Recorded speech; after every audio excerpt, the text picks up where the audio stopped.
On air, it's 8:10.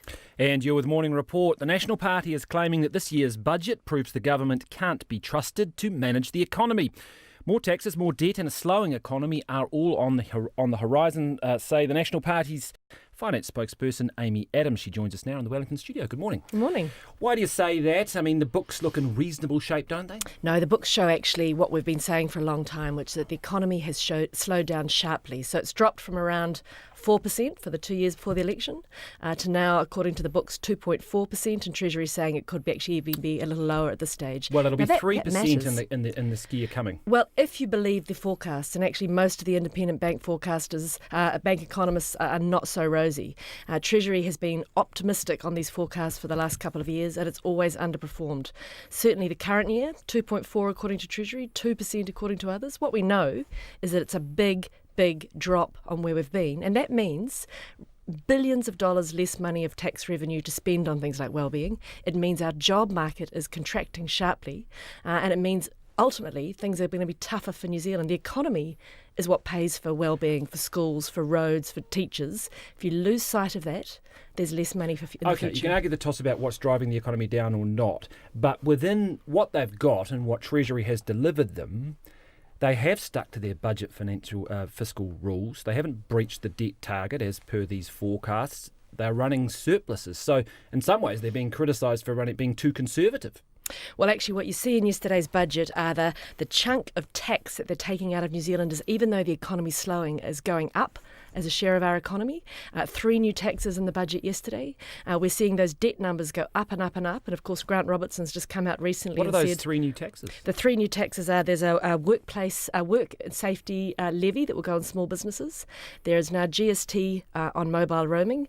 And there is the tourist tax that it's going to apply at the border that we're going to be arguing about in Parliament today. And would you get rid of those? Well, what we're saying is that these are new taxes from a government that talked about having no new taxes. We certainly don't support GST on mobile roaming. Actually, our government worked incredibly hard to get the price of mobile roaming down. And I think businesses are under a huge burden of compliance at the moment, and they're not going to be impressed to know that there's another levy coming their way under this budget. Would you cut taxes then? Well, what we've said is we would certainly index tax thresholds to CPI to make sure it keeps pace with inflation. We think that is the responsible thing to do. And what we would do is actually grow the economy so that extra government revenue doesn't come from taking more out of the pockets of New Zealanders. It comes from having a strong, growing economy. How much would it cost you to cut the taxes? The tax indexation policy. It's about $650 million in year one, so that's a significant policy. And what it does is put obviously that money back into the pockets of New Zealanders. And what services would have to go? What public services would need to be reduced or cut in order to afford that? The only thing that we would need to do, Corin, is grow the economy, which this government is failing to do, and stop wasted spending. And this government, I can point to, $7 billion very quickly of wasted expenditure, and that's before we even get into the rat's give me a few Okay, good as examples gold. $3 billion on the Shane Jones Provincial Slush Fund, which is achieving next to nothing. $2.8 billion on a failed fees-free tertiary policy that has seen fewer students going into tertiary training. You've got $2 billion into Kiwi Build, which has frankly become a bit of a laughing stock. All right, that sounds about $7 billion. That's just the big end of town. There's a lot more below that. Okay, fair enough. So does that mean you would get rid of the fees-free? What we're saying is it's been a failure.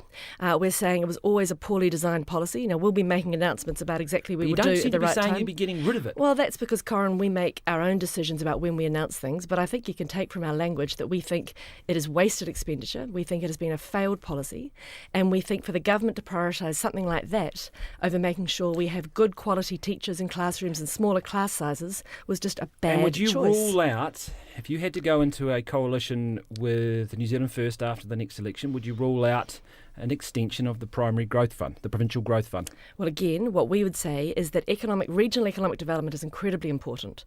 But this $3 billion pot of money is simply a slush fund. Now, I know media always likes to get us to try and negotiate our budget now, halfway through the term.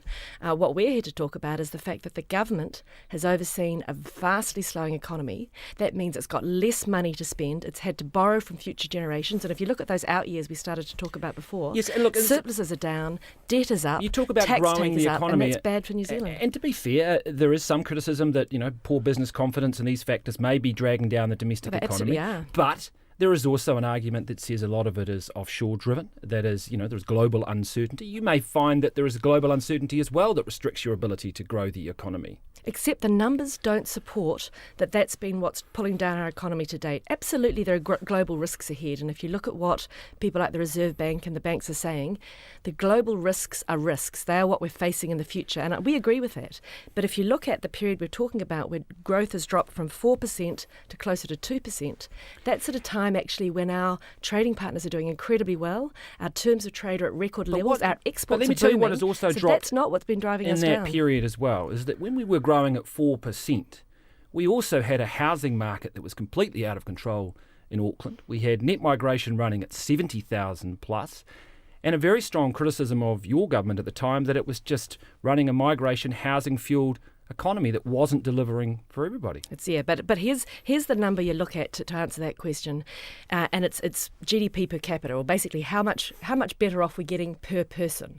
That tells you if it's just population driven or if it's actual growth in our. And you guys struggle with that too. Ours was 3 times as strong as it is under Labour. 3 times as strong. Now, if you want to talk about a population-fueled economy, the economy we now, and the only thing holding up growth right now is population. Our per-person growth has been flatlining this year and for the last 6 months. Yes, but you can it has got considerably worse on the measure you just ran. There is an argument that during your time in government, it was population and housing that fuelled the growth. Sure, the housing market We needed housing. We needed more housing. That was the very point, is that we didn't have enough houses. We needed more houses being built. When I'm talking about housing, I'm talking about house prices, and you didn't necessarily need house prices to be doubling in the way they were. Well, house prices were going up sharply, and they absolutely were, because as a country we had failed to build enough houses for years. And if you go back and look at the graphs, the house building decline started in 2004. It fell off a cliff, and it was being rebuilt sharply under National. So the prices was a reflection of a long-term deficit in house building, which we were addressing, and all of the numbers in the graphs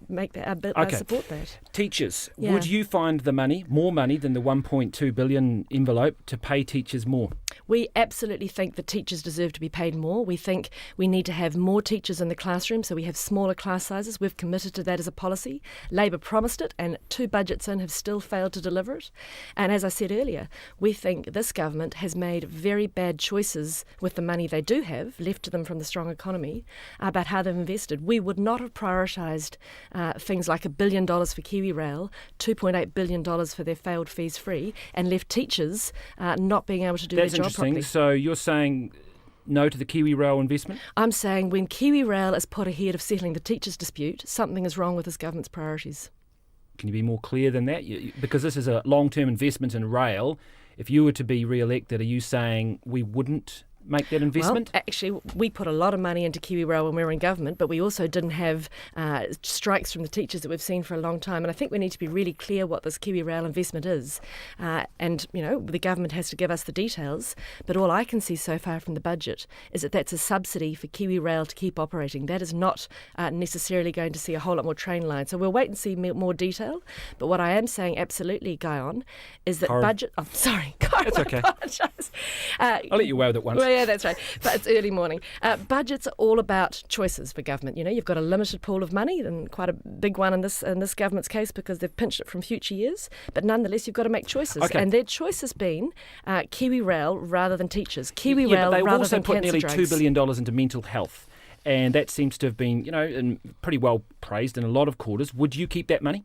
Well, first of all, dig into what that is, right? So that 1.9 headline number that they sprayed about, when you drill into it, only 450 million is frontline services, and it goes nowhere near what their own commission told them they needed to do in terms of frontline services.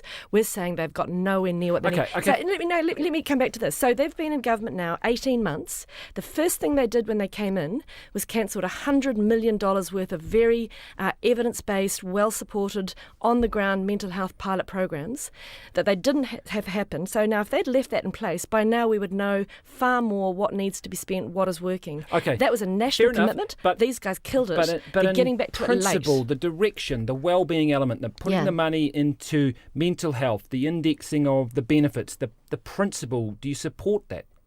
the principle of looking after people. Of course, that's what every budget is about. We absolutely support, and I agree with you, there is a significant mental health issue in this country. There's no question in my mind. So they're not wrong to be putting the emphasis on that. You're just arguing that they aren't doing the right way. I'm absolutely stating that the identification of some of the problems we don't disagree with. There's certainly a mental health issue. I think what they've talked about, first of all, is a lot of smoke and mirrors. I don't judge success by how big the number is you spend. I look at where it's going. So some of the what they counted in that 1.9 billion was housing programs that National started. Now they're good programs, but I don't think you can double count them in your housing budget and also in mental health. A couple of very quick questions to finish. Would you keep the wellbeing concept if you did your first budget in a couple of years' time? Every budget that National does is about making New Zealanders' lives better. Same program though, and the way in which they do it with the dashboard and all the statistics. We're far less interested in spin and pretty pictures and far more interested in governments being held accountable. Nothing in this budget is about government being accountable for making lives better. That's what we're committed to, and our budgets absolutely would do that. And just finally, on the issue of the search, the leak, the scandal this week around what you've called the botched budget. Mm-hmm. Was National's intent honourable in terms of its to go and hunt down the budget in 2,000 attempts? We didn't set out to hunt down the budget. Our team was doing exactly their job, which was to prepare for the budget. We found this glaring failure in the Treasury system. And our job, actually, if you look constitutionally, is to hold the government to account. It's to highlight the failings in the government. This is a significant failing. We're right to highlight it. Secondly, it allowed us to start to show the hypocrisy of talking wellbeing when the priority was defence, trees and Kiwi Rail. That is not wellbeing. And let me just say, if I were the Minister of Finance, I would have offered my resignation and Gabs McLuth would have been sacked for the disgraceful way they've handled this. Amy Adams, Opposition Finance Spokesperson, thank you very much for your time. It is, what have we got, about 22 minutes past 8. The State Services Commission is considering what action to take about allegations the Treasury Secretary misled.